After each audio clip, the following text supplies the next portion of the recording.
तभी मैंने कहा चुनावी तिगड़ी, चुनाव आयोग, सरकार, बीजेपी, प्रधानी का एक वोट नहीं सरकार काट पाएगी।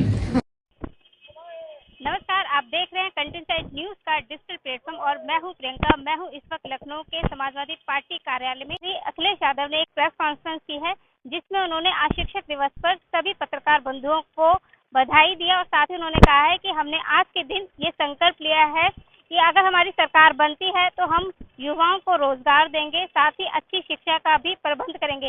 साथ ही योगी आदित्यनाथ के ऊपर भी उन्होंने निशाना साधा और उन्होंने कहा है कि जिस तरह से एबीवीपी के छात्रों के साथ जिस तरह से दुर्व्यवहार हुआ है वो कतई बर्दाश्त करने वाला नहीं है। और साथ ही ओपी राजभर ने जिस तरह से अपशब्द शब्दों का प्रयोग किया है उसको लेकर भी सरकार को सोचना चाहिए। और जिस तरह से व्यवस्थाएं अभी चल रही हैं उसको लेकर भी अखिलेश यादव ने कहा है कि वोट चोरी लगातार होती जा रही है और इसके लिए जो तिकड़ी है चुनाव आयोग की उसको उन्होंने सीधे सीधे निशाना साधा है और उन्होंने कहा है कि चुनाव आयोग बीजेपी को एक कोड देती है जिसके जरिए वो वोट बढ़ा सकते हैं। इस तरह के कई गंभीर आरोप आज अखिलेश यादव ने योगी आदित्यनाथ के ऊपर लगाए हैं और क्या कुछ कहा है अखिलेश यादव ने, सुनिए इस पूरी प्रेस कॉन्फ्रेंस। रामपुर की घटना एबीवीपी छात्रों के ऊपर जिस तरह से लाठीचार्ज हुआ उसके बाद सीएम योगी आदित्यनाथ ने संज्ञान लिया, लेकिन सर जब डीजीपी राष्ट्रीय मंत्री अंकित शुक्ला ने ये कहा है कि वो इस कार्रवाई से खुश नहीं है और उन्होंने अल्टीमेटम दिया 48 घंटे का कि अगर कड़ी कार्रवाई नहीं होती है तो पूरे देश भर में आंदोलन करेंगे। तो इसको लेकर आप क्या कहना चाहेंगे? पूरे देश में नहीं, अंतर्राष्ट्रीय स्तर पे आंदोलन होना चाहिए और अंतर्राष्ट्रीय स्तर पे इसलिए होना चाहिए कि भारतीय जनता पार्टी दुनिया की सबसे बड़ी पार्टी है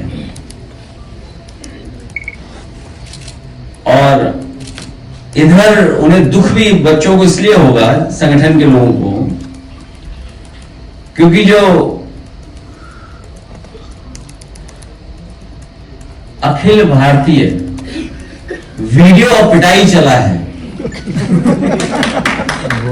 क्या सब दिलाए हुए, अखिल भारतीय वीडियो और पिटाई जो है वो दुख पहुंचा रहा हो। और मैंने कहा भी अपनी तरफ से कि ये परिषद और वाहिनी की लड़ाई है। जो कुर्सी पे बैठे हैं वो भारतीय जनता पार्टी के सदस्य नहीं रहे, आप सब जानते इस बात को। भारतीय जनता पार्टी के न जाने कितनों का भविष्य खाकर के उस कुर्सी पे बैठ गए।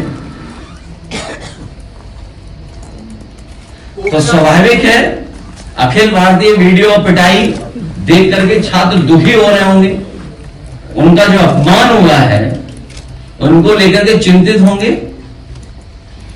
तो वो राजभर जी के भी घर पे सब पहुंच गए, वहां भी उन लोगों ने धरना प्रदर्शन दिया, वो भी उनके साथ के हैं। तो राजभर जी ने कुछ कमेंट किया उसके विरोध में, राजभर जी के आवास पर भी सब पहुंच गए, वहां धरना प्रदर्शन और पुतला फूंका गया है।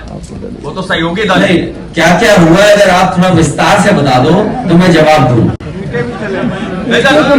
कोई बात आप छिपाना नहीं, हम आपसे, हमारे साथी जो है बहुत ही अनुभवी हैं और इनका कैमरा लगा होगा वहां पर, तो मैं आपसे जानना चाहता हूं कि पूरी विस्तार से अगर आप जानकारी दे देंगे तो मैं विस्तार से जवाब दूंगा। अगर आप आधी अधूरी जानकारी, आयोग, और वो आयोग के बारे में कहा हमने जुगाड़ आयोग है, वो जुगाड़ आयोग है, उसके माध्यम से काम करते हैं सर। तो जब जुगाड़ आयोग ही सहयोग नहीं कर रहा है जो निष्पक्ष है, उसकी उस इंस्टीट्यूशन को तो निष्पक्ष रहना चाहिए। इंस्टीट्यूशन हम शिकायत किससे करेंगे? अगर उस इंस्टीट्यूशन के ही लोग भेदभाव करेंगे तो हम पे क्या जवाब है उसके लिए? भाई इलेक्शन कमीशन की जिम्मेदारी है कि एक भी वोट फर्जी नहीं बने और हर एक का वोट बन जाए। अरे इलेक्शन कमीशन ही अगर हमें धोखा दे, वही लोग मिल जाए। सुनने में यहां तक आ रहा है, उस पर मैं और काम कर रहा हूं कि कोड दे देते हैं बीजेपी को जिससे वोट बढ़ा घटा सके।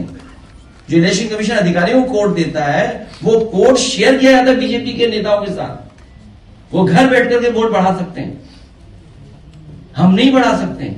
और एग्जांपल ये है कि जो एडीएम चुनाव कराते हैं, जो एसडीएम चुनाव कराते हैं, एक भी पीडीए का नहीं है। भाई क्यों नहीं है पीडीए का? देखिए आप बाई इलेक्शन देखिए, हम 12% रह गए और वो हो गए 77। अरे वोट चोरी नहीं, वोट डकैती डालो भाई। चोरी तो छोटी मोटी होती है। आप देखिए ना कितना वोट है, देखिए आप।